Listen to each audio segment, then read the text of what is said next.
Thanks, Eli. So here's the background. Oak wilt has been here a long time, since roughly the 1940s in Minnesota. And here's a map showing the known distribution and known confirmations that were made and tracked by the DNR between 1987 and 2012. And then I started in 2014, and we found a lot more. And it's because I care about oak wilt and I want to know where it is.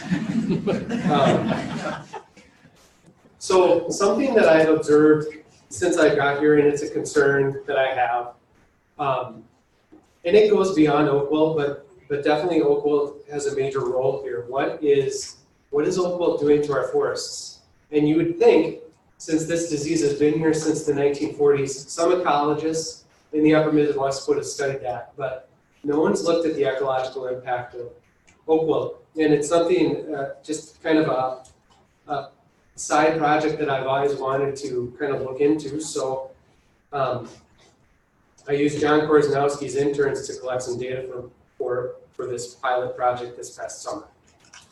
And here's just kind of a shot of the situations in a forest in an oak wilt center where I had these interns collect data in the middle of these oak wilt pockets. And here are the study locations in Sand Dune State Forest and in Carlos Avery Wildlife Management Area in northern Twin Cities. So this is kind of the study design. We put plots in the middle of oak wilt pockets. We had controls in nearby forests.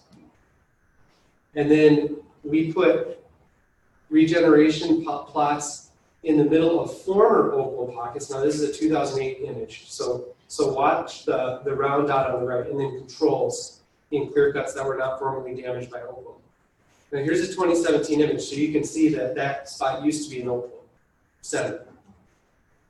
Okay, so here's what we found. Now we kind of like in previous talks, we categorize regen in 5 different diameter classes. I threw out the tree data over 5 inches from this study because there wasn't a lot there. We only looked at 24 plots too. Okay, so in unmanaged oak wilt plots, this is what we found. The top 80% of the stems were these species, and that represents about 9,000 stems an acre right there. So you have cherry and hazel and buckthorn. And then you have some sugar maple and red maple too. If I get rid of if I exclude the data that's termed seedlings, so anything over a foot but less than 1 inch in diameter, here are the top 3 species, the top 80%. Okay, red and sugar maple and the buckthorns. Okay, so those were in unmanaged oak wilt plots. Now, what happens if you clear cut those oak wilt plots? That was my big question. Is that more desirable for managers? Because that's my feeling. So the top 80% here, which is, the previous set, the top 80 was about 5,500 stems per acre. This is about 9,000 stems per acre, the top 80%. So in former oak wilt pockets, you have hazel, buckthorn, and you have oak. And the oak right here is about 2,000 stems an acre. If you exclude the seedlings and you just take a look at the material between 1 and 5 inches in diameter, you have cherry, white pine, and oak in those clear-cut former oak wilt spots. If you compare the current oak wilt, the unmanaged oak wilt, to the clear-cut oak wilt, here's the comparison. And I would like this project to be blown up by some researcher in the upper Midwest.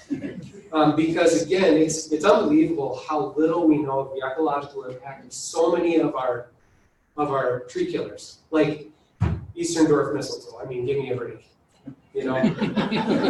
but with oak wilt, some of you know me, and my passion is kind of oak wilt. I think it still is the tree killer we all should be paying attention to most closely in Minnesota, because it's a slow mover, and you know how to control it on a property by property basis.